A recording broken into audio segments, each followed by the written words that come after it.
ნუ პერმანენტულად ესეთი რაღაცები ხდება, ხო? ხუნდაძეს პირველად არ გაუკეთებია ამ ტიპის განცხადება, რამდენიმე წლის წინ მან ეს უკმაყოფილება გამოთქვა, ის წარმოადგენს პრინციპში გარკვეულ წრეს, ხო, იმ ადამიანებისა, რომლებმაც მონაწილეობა მიიღეს 2011-2012 წლის პროცესებში, ბუნებრივია ამ ხალხში მუდმივად არის, ხო, ჩაბუდებული უკმაყოფილება, რომ ხელისუფლებაში უცბად აღმოჩნდნენ ადამიანები, რომლებიც იმ პერიოდში ბუჩქებში იჯდნენ და მე საიდანღაც გამოძვრენ და ესე რომ ვთქვათ, ძალაუფლება აღმოჩნდა მათ ხელში და ხუნდაძე მათ ესე რომ ვთქვათ, ამ გულისწყრომას გამოხატავს ხოლმე დროდადრო, მაგრამ ის დროს არჩევს იმის და მიხედვით თუ როგორი განწყობა აქვს ამა თუ იმ მომენტში ბიძინა ივანიშვილს, ხო? და ჩვენ ვნახეთ ეს საჯარო დამცირება ყობახიძის ივანიშვილის მხრიდან, როდესაც ფაქტობრივად ის მომსახურე პერსონალის ესე რომ ვთქვათ რანგში გამოდიოდა, ხო, შუშის სასახლეში და ბიძინა ესეთ კადრებს, ხო, შემთხვევით არ დებს ხოლმე, ეს იყო აბსოლუტურად გააზრებული ქმედება, მან სისტემას კიდევ ერთხელ აჩვენა, რომ ნუ გექნებათ ილუზია, რომ ეძალაუფლება დავთმე, მე აქა ვარ და ეს არის კაცი, რომელსაც რაც გინდათ ის დაუძახეთ, ხო? ხო და მაგაზე ოცნების პოზიცია იყო, რომ სტუმარ მასპინძლობდა რა კავშირშია ყობახიძის უკან დგომა. არა, ნუ ეხა ისინი რას ამბობენ, ამას არანაირი მნიშვნელობა არა, ისინი ეხა ყველაფერზე რაღაც იტყვიან, ეხა ლამის მადიარი ჩვენიაო, იმას იძახიან, ხო, ეხა ამ ხალხის ლაპარაკს ეხა არანაირი აზრი არ აქვს, ეხა გასაგებია რომ მესიჯ ბოქსით რაღაცით უნდა იმართლონ თავი, ხო? რეალურად მე გეუბნებით რეალურად რას აკეთებს ბიძინა ამით, ხო? მან აჩვენა სისტემას, რომ მე აქ ვარ, არსად არ წავსულ ვარ და თუ ვინმეს გაქვთ ილუზია, რომ ეს კაცი მართლა რაღაცას წარმოადგენს, გიდასტურებთ, რომ ეს კაცი არაფერს არ წარმოადგენს, ხო? ეს აჩვენა, ხუნდაძემ ეს დაინახა და ნუ მან ჩათვალა, რომ კარგი მომენტია ეხა, რომ ესე რომ ვთქვა, ჩასარეცხად გამზრდებულ კაცს პატარა წიხლიც მივაყოლოთ, ხო? და მოძებნა თემა, რითაც ესე რომ ვთქვათ, აი ეს ესე რომ მისი დამოკიდებულება გამოხატა. ამით გული მოუგო აი ამ ძველ გვარდიას ეძახიან თვითონ, ხო? ეხლა რა ის გვარდიაა, მაგრამ ძველ გვარდიას ეძახიან იმ ადამიანებს, რომლებიც 2011-2012 წლებში პროცესში მონაწილეობდნენ და ნუ მათი ესე რომ ვთქვათ პოზიცია აჩვენა ბიძინას, მისცა კიდევ ერთი დამატებითი არგუმენტი იმ მომენტში, როდესაც ყობახიძის საბოლოო ჩარეცხვის მომენტი დადგება. როგორც ჩანს, ეს მომენტი შორს არ არის, იმიტომ რომ ბოლო ხავსი, რასაც რის გამოც ყობახიძე შეიძლებოდა ბიძინასთვის კიდე რაღაც ტიპის აქტივი ყოფილიყო გახლდათ ორბანთან რაღაც ტიპის ურთიერთობა, პირადი ურთიერთობა, რომ ამანაც უკვე აზრი დაკარგა და ეხა ბიძინას რა თქმა უნდა ეხა უჩნდება კითხვა, ხო, ეს კაცი რაღაცში მჭირდება. პრინციპში აღარც არაფერში, ხო? ხო და შავი სამუშაო შეასრულებინა მთელი წოდები ზურგზე აკიდა. მერე ყობახიძეს და იმას კალაძეს 2-3 თვის წინ გაუჩნდათ ილუზია, რომ მართლა ქვეყანას მართავდნენ და რაღაც კითხვებიც ისმებოდა, თქვენ შეგიძლიათ თუ არა ქვეყნის მართვა და კალაძე როგორც განსაკუთრებით ნიჭიერი პასუხობდა, რომ რა თქმა უნდა ეხლა ჩვენ შეგვიძლია ბიძინას გარეშეც ვმართოთ ქვეყანა და ბიძინა ეს იცის, რა თქმა უნდა. ეს კალაძის პოზიცია და მასაც არის კარგი პირდაპირ გეტყვით. რაც შეეხება ყობახიძეს, ნუ ყობახიძე ცოტა უფრო ჭკვიანია. ვისთან კითხვა პასუხს გულისხმობთ, ბატონო გია? ნუ ვიღაცას და იქსთან. ნუ მე მოდელირებას ვახდენ სიტუაციის, ხო? რაც მაღალი ალბათობით ნამდვილად მგონია, რომ ესე იყო, ხო?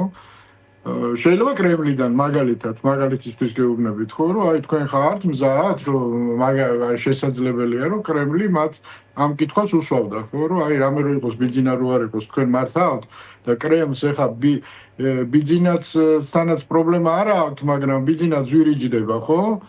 და ესენი იაფი დაჯდებიან და პრინციპში განიხილავენ სარეზერვო ვარიანტს, ხო? და შესაძლებელია მათ დაუსვეს ეს კითხვა, კალაძე დათანხმდებოდა ეჭვიც არ მეპარება, რომ მაგარი ბიჭია და ეხლა რატომაც არა, ხო? მით უმეტეს ესე რომ ვთქვათ, თავის დაცვის ერთ-ერთი საშუალება მისთვის ეხლა ძალაუფლებაა, ხო? სხვანაირად ზის გემში, რომელსაც ცოცხალი ადგილი არ არის დარჩენილი. და რაც შეეხება კობახიძეს, ნუ ის მან შეეძლო ეფრთხილა, იმიტომ რომ ის ცოტა უფრო ჭკვიანია, სოციოპათია. ანუ ჩვენ შეგვიძლია ეს პერიოდულობით სიმწვავე, რომელსაც ხუნდაძისგან და რეალურად ხალხის ძალისგან ვისმენთ, გავიგოთ ისე რომ როგორც გაფრთხილება, რომ შეუცვლელები არ არსებობენ და არა, გაფრთხილება ბიძინას რა არის, იცით, რაღაც მომენტში ბიძინამ დაკარგა კონტროლი სისტემაზე, პირდაპირ გეტყვით, მე ესე დავინახე სიტუაცია, დაკარგა კონტროლი, დაუფიქრებელი ნაბიჯები გადადგა, იგივე რაღაც ოჯახთან დაკავშირებით გარკვეული რისკები გააჩინა, რაღაც სფეროებში გამოჩნდნენ მისი ოჯახის წევრები, საკმაოდ საეჭვო სიტუაციებში, ხო? რუხ სიტუაციებში შეიძლება ითქვას, მან დაკარგა კონტროლი და ამ დროს ვიღაცებს შეიძლება გაუჩნდათ ილუზია, ხო? მათ შორის კრიმინალური სამყაროს ინტერესიც გაიზარდა რაღაც პერიოდი, აი ჯანგვილაძის საქმის ირგვლივ ჩვენ გვახსოვს, რომ კრიმინალური სამყარო როგორ ჩანს თავის წილს ითხოვდა, ხო, ამ რუხი ზონის ეგრეთ წოდებული ბიზნესებიდან და გარკვეული დაძაბულობა ამასთან დაკავშირებით იყო, მაგრამ ნუ დღეს სიტუაციიდან ისე ჩანს, რომ ბიძინამ აღადგინა მთლიანად კონტროლი და კობახიძის დამცირებაც, საჯარო დამცირება, მე ვფიქრობ, ამ მისი ოპერაციის ნაწილი იყო. ეხლა მას აღდგენილი აქვს უკვე კონტროლი. შესაბამისად, მას არ არის გაფრთხილება არ ჭირდება, იგივე სიტუაცია დააბრუნა, როდესაც ერთ სატელეფონო ზარით შეუძლია კობახიძე უბრალოდ ძალიან მარტივად ჩარეცხოს. ბატონო გია, 2-3 თვის წინ ის ამას ვერ გააკეთებდა. დღეს მას ეს უკვე შეუძლია. რატომ ვერ გააკეთებდა? სხვა კითხავდა და მესვა, მაგრამ მაინც კონტროლი დაკარგა, ხო? დაუშვა ის, რომ მისი კომპრომეტირება შესაძლებელი გახდა, ხო? შიგა ომებში, შიგა ბრძოლებში, ხო? რაღაცები დაუშვა, მაგრამ მე ვფიქრობ ეს ყველაფერი მან დაალაგა. კრიმინალური სამყაროც, რომელიც ძალიან მიშვებული ყავდა, ისინიც, ესე რომ ვთქვათ, ისე თავის ადგილზე დააბრუნა. კრემლსაც აჩვენა, რომ მას ალტერნატივა ჯერჯერობით საქართველოში არ აქვს და ის მას უნდა ელაპარაკონ. ეხლა ერთადერთი რაც დარჩა ეს პატრიარქის არჩევნების თემა უნდა დაალაგოს და შოკოლადშია რა. მინდა გკითხოთ უნგრეთის ნაწილი რამდენჯერმე ახსენეთ და მინდა გკითხოთ შეცვალა თუ არა პოლიტიკური თამაშის წესები იმ ქვეყნებისთვის უნგრეთში განვითარებულმა პროცესებმა, რომლებიც ასე თუ ისე ბმაში არიან ევროკავშირთან, უпростоრად ურთიერთობაში არიან ევროკავშირთან. მათ შორის საქართველოსთვისაც. უნგრეთის არჩევნების მნიშვნელობას ჩვენ კიდე არ ვაფასებთ სათანადოდ შეიძლება ითქვას. ამ არჩევნებს გლობალური მნიშვნელობა ჰქონდა, ხო? ეხლა აი წარმოიდგინეთ რა მოცემულობა იყო, ესე რომ ვთქვათ, უნგრეთს იყენებდა შეერთებული შტატების და რუსეთიც იყენებდა გარკვეულ ბერკეტად, ხო, ევროპაზე ზეწოლისათვის, ხო? და ესე რომ ვთქვათ, ევროპაში გააწყვეტილებების მიღების საბოტირებისთვის სხვადასხვა მიზნები ჰქონდათ, მე შორს ვარ იმ აზრისგან, რომ ეხლა ამერიკა და რუსეთი თანამშრომლობენ, ორივეს თავისი მიზანი ჰქონდა, ხო, რუსეთს მიზანი ჰქონდა, რომ ესე რომ ვთქვათ, მისი ინტერესები მეტნაკლებად გატარებული ყოფილიყო და ესე რომ ვთქვათ, ბლოკირებული ყოფილიყო სასანქციო პოლიტიკა, შეძლების დაგვარად, რა თქმა უნდა, და ამერიკას თავისი ინტერესები ჰქონდა, რომ ევროპა, ანუ თავის დომინაცია ეჩვენებინა ევროპისთვის და ამისთვის იყენებდა ნორმას. ორბანის წასვლამ ეხლა აჩვენა, რომ ესე არ არის საქმე, ხო? საქმე არის სულ სხვაგვარად, სრულიად სხვაგვარად და ამას გლობალური მნიშვნელობა აქვს. ეხლა ამერიკასაც და რუსეთსაც მოუწევთ საერთოდ ამ სტრატეგიის შეცვლა, ხო? ამ ესე რომ ვთქვათ, საგარეო პოლიტიკური სტრატეგიის ცვლილება ევროპასთან დამოკიდებულებაში და ესე რომ ვთქვათ, მთლიანად, ხო, დიდი გადანაწილების სფეროში, ეხლა აბსოლუტურად სხვა პარამეტრები ჩდება. ეხლა ვიღაცა იტყვის, რომ იქ ფიცოა, ვიღაც ისინი ჩეხეთია, ის არის, მაგრამ რეალურად ის ადამიანები არაფერს არ ნიშნავდნენ. ორბანი იყო ერთადერთი თავის ტკივილი, იმიტომ რომ იმ ქვეყნებში გარკვეული კოალიციებია, ხო, სადაც ევროპას ძალიან მარტივად შეუძლია ვითარების დაალაგება. ისინი ამდენს ვერ გაბედავენ.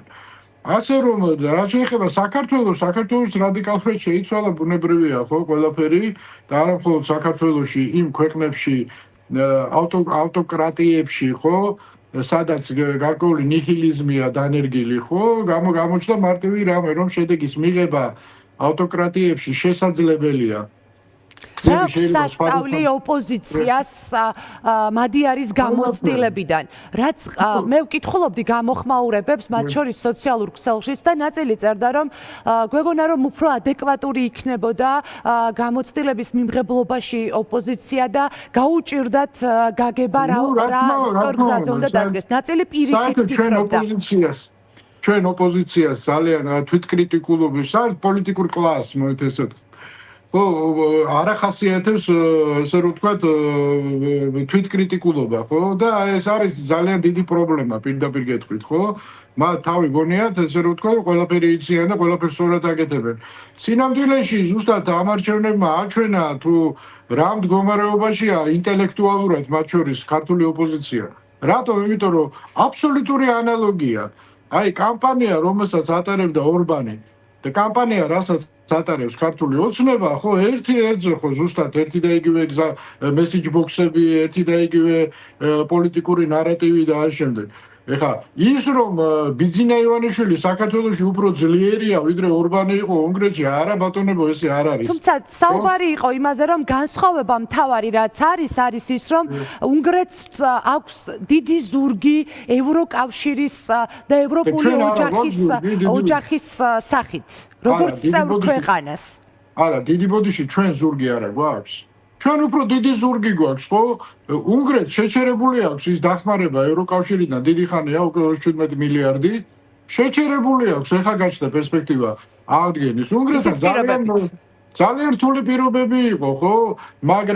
მაგრამ მადიარმა აჩვენა ძალა, ხო? ამ ესე რომ ვთქვათ, ამ პოლიტიკურმა ალტერნატივამ ძალა აჩვენა, მათ შორის ევროპაც დაარწმუნა. იმაში რომ მათ შეუძლია და რა თქმა უნდა ამის შემდეგ მათ ზურგი გაუკეთეს, იმიტომ რომ ეხა ვიღაცას რო დაეხმარო რაღაცა ხო უნდა ფიქრობდე რომ იმას მარტო სურვილი კი არ აქვს შეუძლია კიდევაც. დღეს ევროპაში რა ხდება დიდი ბოდიში მე მაქვს შეხვედრები ევროპელებთან, ხო? ეხა ნუ არ დავაკონკრეტებ, ხო? პოლიტიკურ კლასთან მოდით ესე ვთქვათ, ხო? სერიოზულ პოლიტიკურ კლასთან, გააჩვეთილების მიღებასთან რო ახლოს არიან. კი ბატონო. ეს ხალხი იცით რას ამბობს? ჩვენ მზად ვართ დავეხმაროთ ოპოზიციას, მაგრამ სად არის ოპოზიცია? კი ბატონო. აი სად არის, ხო? თვითონ რაღაცას გაკეთება ხომ უნდა შეეძოს. ნახოთ, გახდება თუ არა მაგალითი უნგრეთი ავტორიტარიზმთან ბრძოლაში მყოფი. უნდა აიღონ მადიარის კამპანია, უნდა აიღონ ერთ-ერთზე და თუ აქვს თავი გაატარონ ის კამპანია, თუ აქვს. მადლობა გია ხუხაშვილს საინტერესო საუბრისთვის. პოლიტოლოგი გია ხუხაშვილი იყო დღის ამბების სტუმარი. ასეთი იყო დღის